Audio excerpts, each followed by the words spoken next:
The reason your mind goes blank during high-pressure moments isn't panic. It's a predictable capacity failure. We'll show you the scientific system that prevents cognitive shutdown and keeps your brain sharp under pressure. Okay, let's really let that sink in. That feeling. You know the one. Your mind just freezing up during a huge presentation, a tense negotiation, or a final exam. That is not a character flaw. It's not you failing. It's a biological event, plain and simple. It's a system hitting its absolute limit. And here's the good news. Once you understand the system, you can control it. This isn't about powering through, it's about working with the very wiring of your brain. And this gets us to the core paradox of performing under pressure. Our gut instinct, when things get tough, is to try and process more. We want to gather more data, weigh more options, think about every single possibility at once. But that is the exact thing that causes the system to shut down. The very attempt to do more is what causes the failure. So the secret to staying sharp isn't about trying to magically expand your brain's capacity, it's about ruthless simplicity. So, here's our game plan for this explainer. We've just talked about the pressure paradox. Next up, we're going to look at your brain's emergency brake, the real science behind going blank. Then we'll get to the good stuff, the cognitive overload protocol. We'll dive into the neuroscience of composure so you know why it works, then give you a rock-solid 3-step action plan. And we'll wrap it all up with the big idea behind everything, the power of reduction. All right, let's get into it. You've got to know your enemy to defeat it, right? Well, going blank isn't just some vague feeling. It's a real physiological event. It's actually a defense mechanism. We're gonna pop the hood and see exactly what's happening inside your head. Everything starts right here with something called your working memory. Now, this is not your long-term memory where you store all your knowledge and experiences like a giant library. No, think of working memory as your brain's mental desktop, or even better, a computer's RAM. It's the space where you're actively juggling information right now. And the single most important thing to understand about this mental scratchpad is, it's tiny. It is finite. Honestly, the computer analogy is perfect. We've all been there, right? You've got 20 browser tabs open, you're editing a video, you've got a huge spreadsheet running, and you're streaming music. And what happens? The computer slows to a crawl, the little wheels start spinning, and then boom, everything just freezes. It crashes. That is exactly what's happening inside your brain. And that crash actually has a scientific name.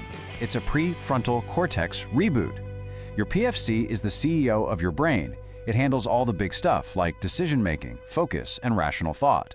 So when your working memory gets totally flooded, your PFC pulls the emergency brake. It triggers a defensive shutdown. It's not trying to sabotage you. It's actually trying to protect the whole system from a total meltdown. That blank feeling, that's the reboot. So what are all these apps that are open and causing the crash? Well, it really comes down to 3 main culprits. First, unmanaged ambient stressors. That's just the background hum of anxiety, worrying about the outcome, what people think, all of that. Second, unresolved open loops. All the other stuff rattling around in your head, like that email you forgot to send. And third, the obvious one, just way too much information coming at you in the moment. You put them all together, and you get a system overload. Okay, but here's the key takeaway. If going blank is a predictable system failure, that means there has to be a predictable system to prevent it, and there is. So now we're shifting gears from the problem to the solution. And this isn't just a handful of tips and tricks. This is a precise 3-phase protocol designed to let you manage your brain's resources and stay in control when it matters most. The whole protocol is built on this 3-part protective framework. First up is the working memory audit, basically clearing out the clutter before you even begin. Step 2 is the 7+or-2 simplification, which is the core of the whole thing. It forces you to dial back the complexity. And step 3 is the pre-committed response lock, a super powerful way to eliminate the biggest brain drain of all, making decisions under fire. Let's really zero in on step 2, because it's the heart of the system. You might have heard of that famous rule from psychology, 7+or-2, right? The idea that we can hold about 5 to 9 things in our working memory. Well, here's the catch people always miss. That's under perfect, calm lab conditions. When the pressure is on, that capacity shrinks a lot. So we need a much tougher rule. Which is why, for you, when you're under pressure, the magic number is not 7, it's 3. 3. 3 critical things to watch, 3 key points in your talk, 3 possible moves to make. That's it.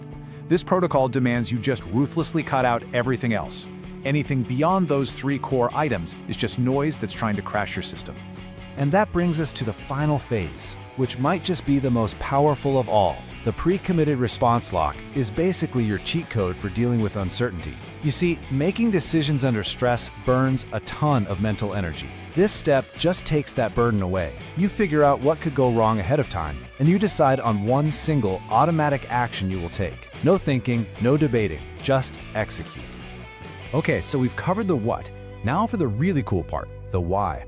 Why does this specific sequence, audit, simplify, and pre-commit, work so ridiculously well at stopping that mental shutdown?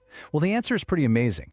It's because it directly steps in and changes your brain's stress response on a biological level. This system acts like a bodyguard for your brain in 4 key ways. First, pretty obvious, it prevents your working memory from getting saturated. That keeps your PFC, your CEO, online. Second, it neutralizes anxiety and cortisol. By having a plan, you stop that stress hormone surge before it even starts. Third, that in turn calms down your amygdala, your brain's alarm system, which would otherwise freak out and hijack your rational brain. And finally, all of that together conserves your best mental energy for the actual task, not for managing all the chaos inside your head. And just look at this comparison, it's like night and day. On the left, you've got the unprotected brain under pressure. Working memory gets overloaded, the PFC reboots, the amygdala goes nuts, and cortisol floods the system. Total chaos. But on the right, with the protocol, that same person under the same pressure is in control. Working memory is protected, the PFC is in command, the amygdala is calm. It's the difference between being a victim of your biology and being the commander of it. All right, enough theory. Let's make this real. This isn't just cool science, it's a playbook. And I'm going to give you 3 non-negotiable steps to put this protocol into action before your next big thing. Think of it as your pre-flight checklist for your brain. Here it is, your action plan. Step 1, the pre-game mind dump, to clear the decks. Step 2, the 3-chunk simplification, to lock in your focus. And step 3, define the response lock, to prepare for anything. You do these 3 things in this order, and you will fundamentally change how you handle pressure. So, step 1 is all about getting the junk out of your head. About an hour before the event, grab a pen and paper, and for 5 minutes, just write. Write down every single thing that's on your mind, every worry, every little to-do item, every fear. You're not trying to solve anything, you're just getting it out of your working memory and onto the page. That's it. Now for the crucial second step, the 3-chunk simplification. You have to decide on your 3 core focus points. For a presentation, maybe it's your opening, your key data point, and your call to action. For a negotiation, your ideal outcome, your walkaway point, and 1 key concession. Define those 3 chunks, and that becomes your roadmap. And finally, step 3, defining your response lock. This is where you become a strategist. Think about the 2 or 3 things most likely to go wrong. Then, for each one, decide your one simple automatic response. So if a client challenges your price, your pre-committed response is to ask, what is the budget constraint? If the tech fails, you pivot to backup slides. No hesitation. If your own mind goes blank, you even have a plan for that. Take 1 breath. Take a sip of water. See? It's not panic. It's a planned move. So, when you zoom out and look at all these tactics, the mind dump, the 3-chunk rule, the response locks, they all point to one single, incredibly powerful idea. This is the new core principle that should guide how you approach any big moment from now on. And this right here is the ultimate takeaway. Performance under pressure is a function of reduction, not addition. The amateur adds more complexity, hoping to prepare for everything. The pro subtracts, removing everything that isn't absolutely essential to create clarity and speed. Stop trying to think of everything. Start simplifying. So here is my challenge to you. For your very next high-stakes task, a meeting, a tough conversation, whatever it is, I want you to commit to the 3-chunk simplification.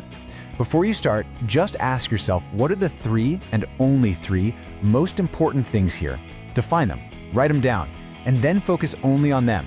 See for yourself what it feels like to be in control. So, to wrap this all up, remember that the Cognitive Overload Limit Protocol solves the problem of mental paralysis and high-stakes errors. And why this matters is that it gives you a system to conserve your working memory and stay at your best under stress. The framework is the 7+2 simplification and the pre-committed response lock, and it works by preventing that working memory saturation and neutralizing anxiety. Always remember this: productivity isn't about doing more, it's about mastering systems that make focus effortless.